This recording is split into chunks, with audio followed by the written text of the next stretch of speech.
Welcome to Stories of Impact. I'm producer Tavia Gilbert, and in every episode of this podcast, journalist Richard Sergay and I bring you conversation about the newest scientific research on human flourishing and how those discoveries can be translated into practical tools.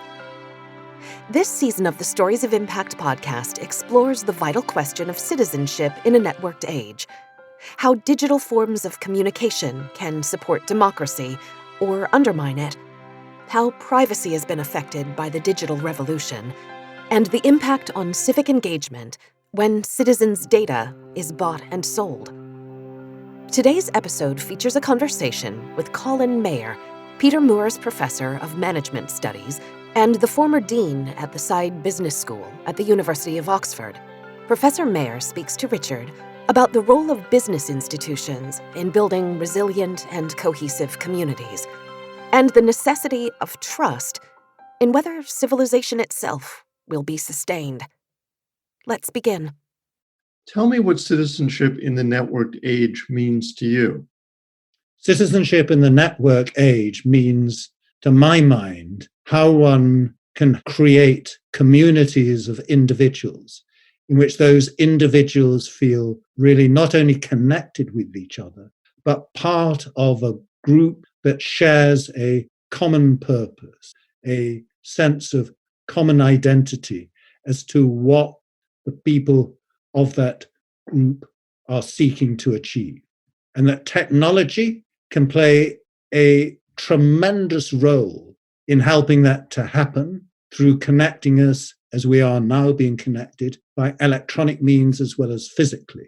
But that in so doing, it can also create immense problems in terms of the way in which people might feel isolated if electronic communication is the only form of engagement, and they may feel that the way in which that technology is using that information is seriously undermining their liberties, freedoms, and confidentiality. You use the term community. We live in an increasingly tribalized society, whether it's in Europe, the UK, the United States.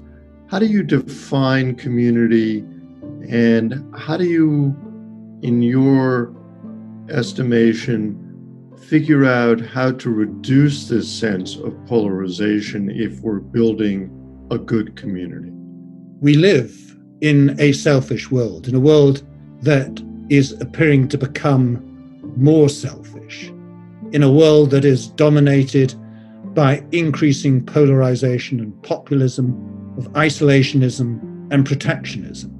This is happening because we're retreating into ourselves, and the pandemic is accelerating that process by making isolation not just a psychological phenomenon, but a medical one as well. As this happens, then the politics of consensus that we thought was becoming universal disintegrates, as reflected, for example, in the so-called Washington consensus around liberalism, free trade, markets, and governments to correct market failures. In its place comes the politics of dissent, which feeds on individual senses of grievance and distrust that we're being exploited and disadvantaged, and that only those who recognize our individual self-interest and grievances can and should be trusted. Feelings of persecution then breed grievance and vengeance that are mirrored and reinforced in the politics of liberalism and extremism. That, to my mind, is the underlying problem that we face. And I think the immediate question that raises is, well, why is this happening? And once one gets a sense as to why this is happening, then I believe that one can begin to understand what needs to happen to correct it.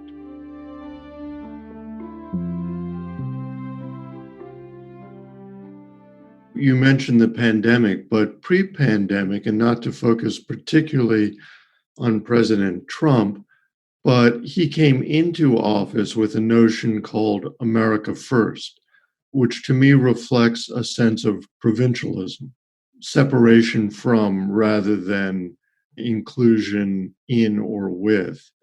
So this predates the pandemic. Maybe the pandemic accelerated it. What can we do?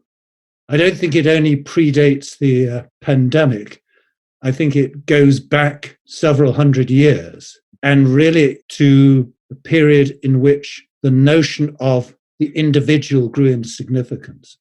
In essence, what we observed happening was a decline in the influence of religion and the monarch in politics, and their replacement by the significance of individuals. And a lot of what we see happening now is a product of ideas that became particularly influential during the 18th and 19th century around concepts of social contracts between citizens and the monarch or the state, as described, for example, by Thomas Hobbes and John Locke, and then in the form of utilitarianism, as developed by David Hume, Jeremy Bentham, and John Stuart Mills, in which the notion that government was really about social preferences, where those preferences were simply the sum of individual preferences. And it's that notion that we should regard the way in which government behaves as reflecting no more than just the interests of individuals aggregated together in some particular combination, with no real notion of there being a broader corporate or common purpose that underlies the activities that we as a nation or we as citizens or members of particular societies should be trying to progress. It's that loss of a common purpose with the emphasis on the individual that I think is now coming to a head in what we see in terms of the populism and polarization, as really exemplified so forcefully by what Trump is putting forward. So what's at stake for societies like the UK or the US or Western democracies? What are we possibly losing in this move over the last several centuries toward individualism and the loss of a common good? The answer to that is illustrated by what happened 10 years ago, or just over 10 years ago, when the financial crisis occurred. And what was revealed in the financial crisis was a degree of exploitation and manipulation on the part of some members of society at the expense of others, which came as a genuine shock and horror to many other people.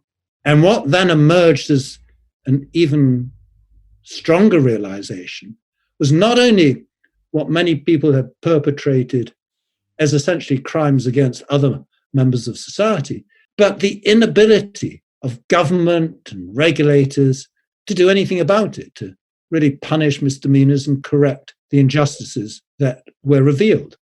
And the consequence of that has been a growing sense of distrust and mistrust, not just in this case in business and finance, but in all the surrounding architecture of privilege and entitlement. The notion of, for example, meritocracy and reward for ability and effort, which many saw as being the great leveler of opportunity for all, emerged as being just another form of privilege, of inheritance, upbringing, and education. So what has really been lost is a sense of commonality, of the notion that, well, we can all, if we work hard enough, if we're sufficiently ambitious and imaginative, we can all succeed. And in the process, we can contribute to the creation of that greater common purpose. Well, that idea has firmly gone out of the window. We see ourselves as being increasingly exploited by different parties, and therefore this notion of retreating into oneself becomes the dominant theme.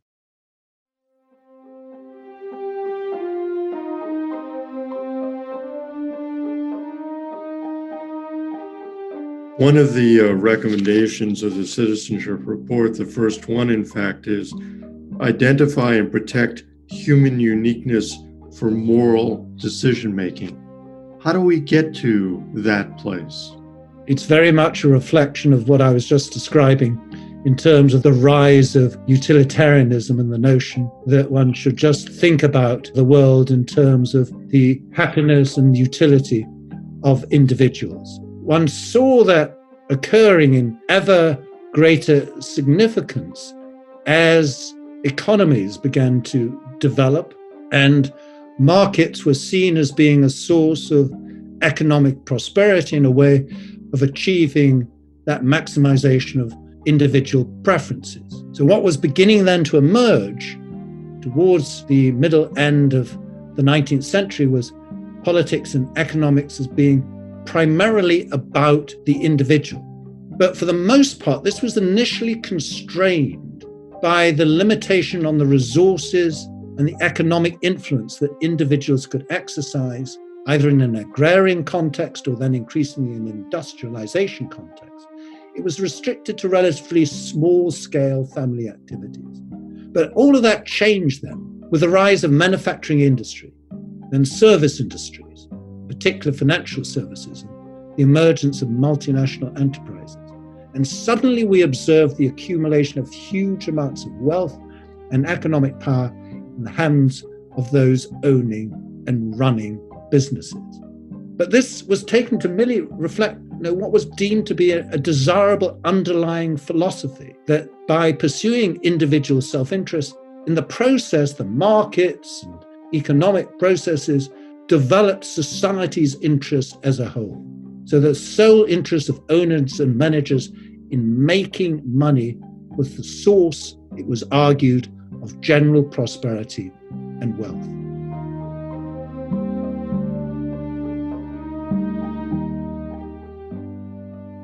But two things were critical to actually making this happen. It wasn't just the operation of markets. First of all, it was the role of the state in distributing wealth through taxes and subsidies, as reflected, for example, in the New Deal, and then the welfare state. And secondly, a combination of competition and regulation that constrained the worst abuses of business. But both of these began to fall apart as the limits of the state to redistribute and of competition and regulation to restrain big business became all too evident. And then that came to a head in that period I've just described, in the financial crisis, when everything was laid bare for everyone to see.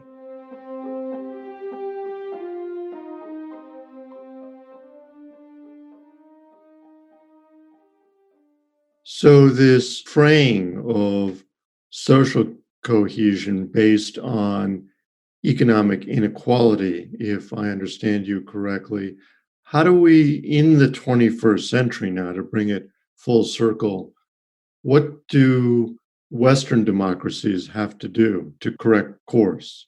Well, I think they have to recognize what was actually the underpinning of many of these ideas that emerged in the 18th, 19th, and early part of the 20th century.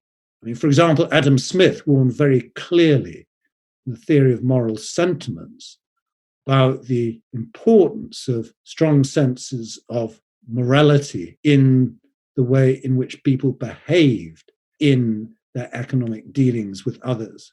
And underpinning his idea was the notion of its common purpose, which in the case of business was very well described by its origin of the company in the term cum panis.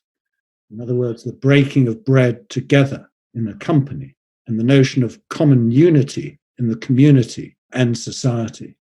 Now, that is exactly what is required to rebuild that sense of society and citizenship. The notion that we as individuals inherently want to work together in cooperating with others and assisting others. And that the role of our institutions, and in particular some of our most important institutions, such as the business and the state, are anything other than the way in which utilitarianism looks at them as just pass-through vehicles to reflect the ultimate interests of individuals.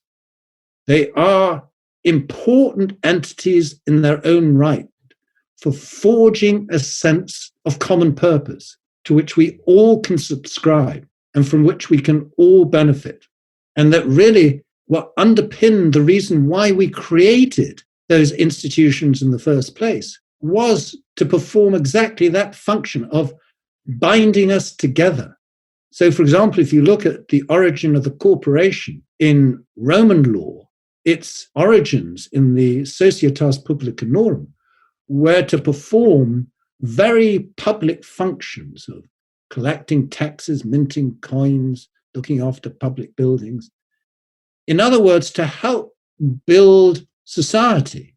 And that is the way in which business and the corporation evolved over much of its 2,000-year history, until we come to this period where suddenly the idea of, well, business is just there to help people to make money emerged. And then that notion of it being a vehicle for creating the kumpanis of sharing bread and breaking bread together was completely lost. So what we need to do is to rediscover the notion of institutions as being there to help us forge common purposes, where we can have a sense of common identity as to why we work in particular locations, why we are members of particular societies, and a sense of real meaning and fulfillment that we then get from contributing and helping to build those common purposes. Because ultimately, we all want to do a good day's work. We all want to feel that we are contributing in every aspect of the way in which we behave to supporting others. And the way in which I look at our role in terms of our own individual purposes and the role of institutions in general is that our purposes and their purposes is to help solve the problems of others. That is our fundamental reason for being, which underpins a purpose, to assist others to address their problems. And in the case of business, to find ways of doing that in commercially viable and profitable fashions. But what underpins it is not the commercial element, is not purely the finance. It's the idea of helping others to solve problems. And the reason why these institutions, not just business, but philanthropic institutions, societies, the state, the reason why those institutions are so important is we can't on our own actually do a great deal in terms of solving problems of others. We don't have the resources, we don't have the capability, but together we are fantastically powerful agents for helping to solve problems of others and the world going forward. One of the issues of our era is the fraying of institutions, and I'm thinking about trust or mistrust, more accurately, in institutions like government, like finance, like business, even the media, by the public. There's been much written about this post-truth, post-fact society that we're now living through. So bringing it full circle to the pandemic, where if we were all as a society working together, the scientists among us would say that we would have a common purpose in ending the pandemic more quickly if we all worked together. But in that, institutions have frayed, and you may disagree with me on this, led by leadership on both sides of the Atlantic that have questioned science and work in a post-truth arena. We are going our own way instead of working as a collective good to end the pandemic. Masks are a good example here in the US that have become so controversial. Yet the science points to if we use them, we could end this pandemic and save thousands upon thousands of lives. So help me understand, as institutions fray and our trust in them frays, how we can get to a common good and a common purpose. Okay. Big question. An excellent question. And let me just start off by saying that your observation about the importance of trust is absolutely correct. It is the glue that keeps societies together. It's the glue that keeps us civilized in the way in which we behave and respect each other. And when we lose trust in others, then we lose the basis on which we can interact and the basis on which we can create community. It's also, and this is not sufficiently well understood, the fundamental basis of the economic success and prosperity of individuals, of companies, of institutions, and of economies around the world. So it is of fundamental importance. And let me just then illustrate it in relation to the pandemic.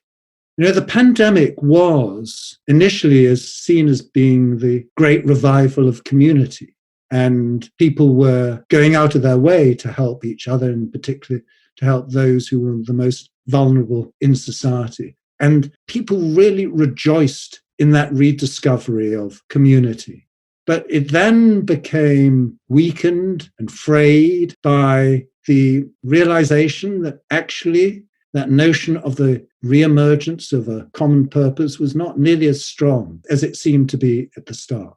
And that, I think, is reflected in the way in which people have looked to the pandemic as a mechanism for essentially eliciting the best in not only individuals, but in our institutions. And in some respects, what happened did, at least initially, bring out some very positive elements. For example, in the way in which businesses did pivot to produce ventilators or testing and tracing equipment. But then what we've seen emerging is this conflict which is perceived between promoting common interest and what is needed in terms of economic survival. And so what you have commented on in terms of politicians on both sides of the Atlantic essentially ignoring the science and scientific advice and evidence in terms of their decisions that they take, have been against the background of what are perceived to be significant conflicts between what we need in terms of economic revival and what the science is pointing to in terms of isolation, lockdowns, and quarantining of individuals. Now, that in fact is not the case. And where we see things working the best, and I'm referring here to some countries in Europe in particular, in some of the Scandinavian countries, in, for example, New Zealand, we observe that the science has been followed very carefully, but at the same time, there has been a social support structure which is very firmly embedded and that provided a means by which the economic requirements were not in conflict with the social ones. That the role of the businesses and institutions in many of those societies for promoting social well-being is much more firmly embedded than is the case in particular in the UK and the US, where the notion of business is that cum panis one, of sharing bread, of the role of business to promote the interests of society more generally. So when a crisis comes, the institutions are much better placed to deal with that, because that's the natural role that they've been performing. And what do you attribute that to versus what is happening in the UK and the US? Is it social structure? Is it morality? Well, what do you attribute that to?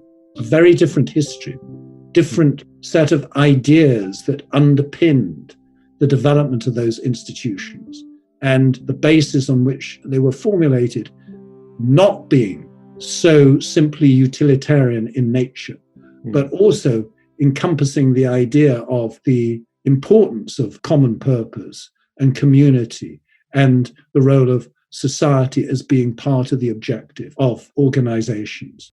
And that difference persists in the way in which policy is formulated, in the notion that in the context of the UK and the US, the emphasis, at least until the pandemic struck, was on austerity and the need to cut taxes and trickle-down ideas, as against the way in which one should be encouraging and promoting the use of public policy and regulation to develop community, to encourage business and other organizations to contribute to the social good. So the underlying philosophy, even within a European context, varies appreciably. Now, if you go to a country like Japan, which also has dealt with the pandemic much more effectively than either the UK or the US, you see that notion of the importance of society and of supporting individuals even more firmly embedded. So there is immense variation in terms of the history and the social context for these differences. I'm wondering whether you could set up a paradigm of, on the one end, a transactional sense of policy, and the other end of the paradigm being a more moral-based value system that lets some of those European countries that you've spoken about attack the pandemic in a much more positive way than the transactional. I mean, could those two be either ends of a paradigm? Absolutely. That is precisely the contrast that one observes, that the notion of markets, which underpin the way in which, in particular, the UK and the US operate, are very transactional in nature. And that was precisely the problem that lay behind what emerged in the financial crisis. And the reason why, contrary to what is sometimes thought, the global financial crisis of 2008 was not global at all, actually. It was predominantly North American, not even North American, it was predominantly US as against Canada. And it was predominantly a feature of the UK and a small number of other European countries. And then when you go beyond that, it was really quite limited in terms of its impact. And the reason for that is that the way in which financial institutions behaved was entirely transactional in nature, where it was perceived that that was the reason why those institutions existed, to facilitate people undertaking transactions. And it's still, in many respects, the way in which people regard the role of at least investment banking, to encourage greater levels of mergers and acquisitions and transactions like that, as against the way in which those organizations operate in other countries. Now, Germany was a country that actually, in some respects, did suffer. In particular, Deutsche Bank suffered very badly, and a number of other of the large banks suffered very badly. But underpinning the German system is also a very strong relationship arrangement by which there are long-term relations between different parts of societies, between banks and business, between states, Länders, and the institutions within those states, and that the success of the German economy, in particular building its Mittelstand, medium-sized businesses that grow into becoming world champions, is on the basis of long-term, patient relationships between different parties.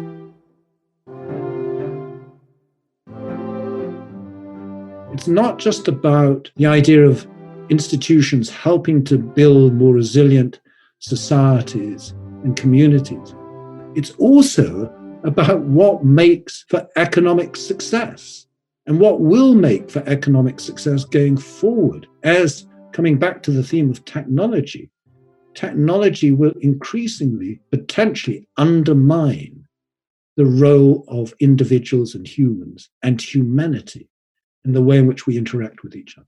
And that's because as artificial intelligence in particular accelerates, then not only will it increasingly be a source of processing larger and larger data sets more effectively and quicker and help us in decision-taking and transactions, it will also increasingly come to replace us as humans in decisions being taken.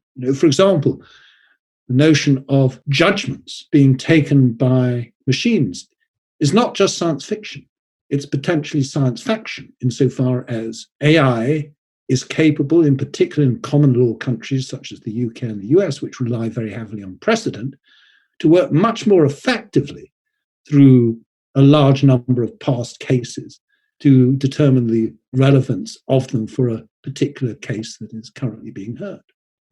And so we will see the notion of humanity increasingly coming under threat unless we recognize the importance of determining the purpose of these technological advances and recognizing that the role of these technological advances must first of all and foremost be under the control of humans at all times, and secondly, directed towards helping to solve our problems as individuals, societies, and the natural world. Last question on the importance of leadership and moral decision-making. How important is it? And as you peek into the future, do you think it's going to get better or worse? Leadership and morality in leadership is absolutely critical, because these notions of purpose and common purpose don't come from nowhere. They come from, and they should come from, individuals who start organizations, who create them, who then take over the leadership of those organizations and help to build them. Those people are critical in terms of establishing what are the right purposes of them and ensuring that they are embedded firmly in those organizations so that they persist. And that idea of leadership as being core to the way in which our systems and institutions emerge is something that has clearly deteriorated appreciably over the last few years, in particular in politics, as we see it in many countries around the world. And that notion of a decline in the ethics and morality of underpinning the leaders must be a source of immense concern, because ultimately what this will give rise to, as this mistrust and distrust increases, is an oscillation between ever more extreme forms of politics, populism, of nationalism, of socialism, leading to greater and greater conflicts. And what is required to address that is to recognize that there is an alternative in which we can re-establish the commonality of interests that we have as a human race and promote the well-being of all of us if we pursue the notion of there being things that unite us, that can unite us, and we want to unite us, that notion of common purpose. But at the moment, we lack the underlying principles, theories, and ideas that in particular Adam Smith so forcefully put forward alongside his Wealth of Nations and a theory of moral sentiment. And we've got to go back and rediscover those ideas in the 21st century. Professor Mayer, thank you very much. That was edifying in so many different ways. We have a lot of work to do. Thank you very much for doing it. Thank you. So much of this conversation with Professor Mayer is compelling, but the thing that stands out for me is how broken our civic life has become as income inequality has grown exponentially. It has become clear that some people believe that even in a pandemic, the economy should be our primary focus, and if that always translated to stabilizing an economy that cared for every person, ensuring that there is food, shelter, education, healthcare, opportunity for all, then I would absolutely agree. But I cannot agree that an economy that offers a fraction of our citizens vast wealth while disenfranchising the majority is a normal that I'm desperate to get back to. I hope that the economy we rebuild grows out of a common purpose and a collective spirit of care and commitment to each other. I believe this is the only way forward for citizens in a democratic society. We'll be back with another episode in 2 weeks. continuing our focus on citizenship in a networked age. Richard will speak with David O'Brien, Assistant Research Director at the Berkman Klein Center for Internet and Society at Harvard University. Professor O'Brien talks to Richard about the role privacy plays online in allowing democracy and democratic citizenship to flourish. Here's Professor O'Brien. There's this baseline question about authenticity. What is authenticity? How do we know if we have it or not? Can we quantify it? Who has a right to have an audience and to influence? Those are huge questions right now. And so, in a way, some of the questions around anonymity tie back to this, but for good reasons, we also want anonymity. There are political dissidents in autocratic regimes that rely on the ability of being anonymous or at least pseudonymous in order to promote their own ideas of what democracy ought to be in the countries where they reside without having the government to so easily step in and take them away, to put them in jail, or in some cases to kill them. We look forward to bringing you the full interview with Professor O'Brien in that next episode. In the meantime, if you like today's story of impact, we'd be grateful if you'd take a moment to subscribe to the podcast, rate and review it, and if you'd share or recommend this program to someone you know. Your support helps us reach new audiences. You can hear all of our podcasts at storiesofimpact.org, and you can find Stories of Impact videos at templetonworldcharity.org/our-impact. This has been the Stories of Impact podcast with Richard Sergay and Tavia Gilbert. This episode written and produced by Talkbox and Tavia Gilbert. Assistant producer Katie Flood. Music by Alexander Filipiak. Mix and master by Kayla Elrod. Executive producer Michelle Cobb. The Stories of Impact podcast is generously supported by Templeton World Charity Foundation.